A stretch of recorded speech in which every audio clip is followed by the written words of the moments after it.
Emang ya, akhir-akhir ini tuh lagi rame sekali kolaborasi yang dilakukan oleh McD dan juga New Jeans melalui menu paket McD yang dinamakan dengan Key Meals. Nah, sebelumnya nih Kak, McD ini juga pernah berkolaborasi juga dengan BTS melalui menunya yaitu BTS Meals. Nah, salah satu bentuk kolaborasi yang dilakukan oleh McD ini adalah dengan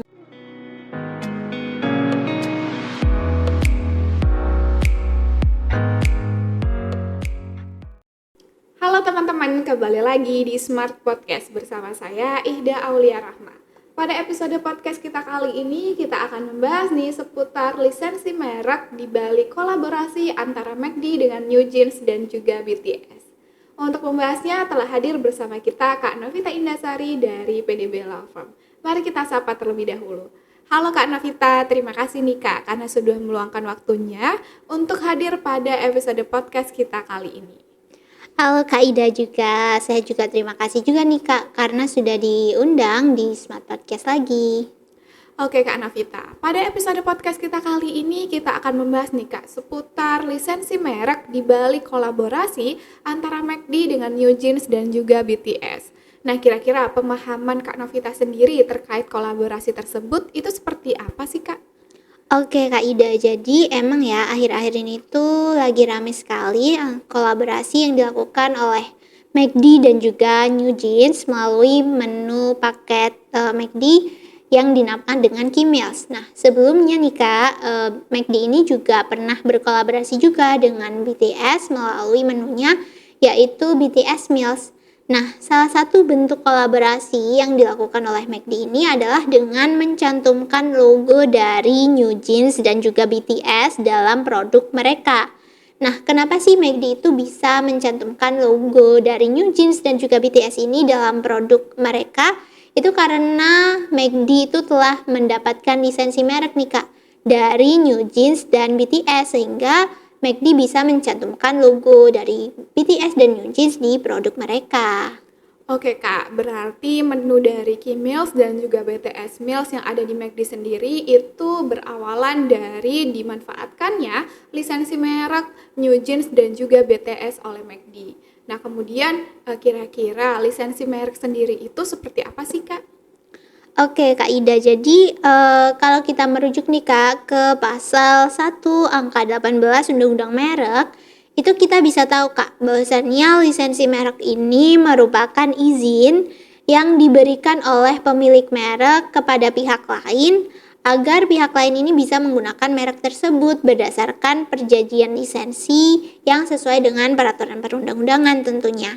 Nah, dengan adanya perjanjian lisensi ini, si pemberi lisensi ini bisa mendapat keuntungan nih Kak berupa royalti dari penggunaan lisensi tersebut. Nah, si penerima lisensi itu juga mendapat keuntungan berupa misalnya bisa meningkatkan potensi bisnisnya dan lain sebagainya karena menggunakan merek yang dilisensikan tersebut. Oke Kak Novita, berarti antara keduanya baik pemberi lisensi maupun penerima lisensi itu akan saling menguntungkan ya Kak? Betul Kak, karena gimana ya Kak? Karena kalau kita belajar nih dari McD dan juga BT yang berkolaborasi dengan New Jeans dan juga BTS, itu kan kita juga bisa tahu nih bahwasannya penjualan McD itu bisa sangat meningkat dengan drastis ya dengan kolaborasi ini. Nah, jadi bisa kita katakan bahwasannya kolaborasi merek melalui lisensi merek ini memang sesuatu yang bisa saling menguntungkan bagi kedua belah pihak. Karena si pihak pemberi lisensi itu bisa mendapat keuntungan dari royalti dan juga si penerima lisensi ini dapat meningkatkan potensi bisnis yang lebih besar lagi. Oke Kak Novita, nah kira-kira kemudian ada ketentuan khusus nggak sih Kak terkait perjanjian lisensi merek itu sendiri?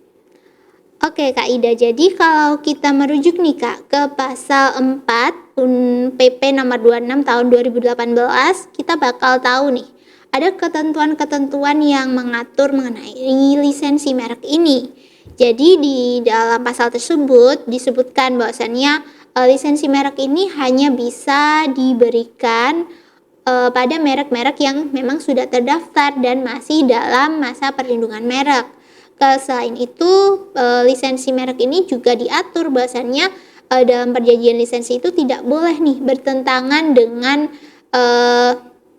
nilai-nilai agama, nilai-nilai sosial budaya, kemudian peraturan perundang-undangan yang ada, dan tidak boleh juga nih merugikan perekonomian nasional, apalagi menghambat kemampuan bangsa dalam meningkatkan kemampuan ekonominya. Jadi tidak boleh istilahnya merugikan lah, harus menguntungkan kedua belah pihak dan tidak merugikan masyarakat. Seperti itu, Kak. Nah, kira-kira kemudian dari perjanjian lisensi sendiri tadi itu kira-kira perlu nggak sih Kak untuk dicatatkan? Mengingat tadi kan untuk lisensi sendiri itu hanya diberikan kepada merek yang terdaftar. Oke Kak Ida, jadi memang perlu ya Kak dalam mencatatkan lisensi merek ini, karena kalau merujuk nih ke pasal 42 ayat 3 sampai dengan 5 Undang-Undang Merek itu disebutkan bahwasannya lisensi merek ini memang wajib dicatatkan dan diumumkan dalam berita resmi merek. Karena apabila perjanjian lisensi ini tidak dicatatkan, maka perjanjian lisensi tersebut tidak akan berakibat hukum apapun nih kepada pihak ketiga. Jadi perjanjian lisensinya tidak diakui secara hukum.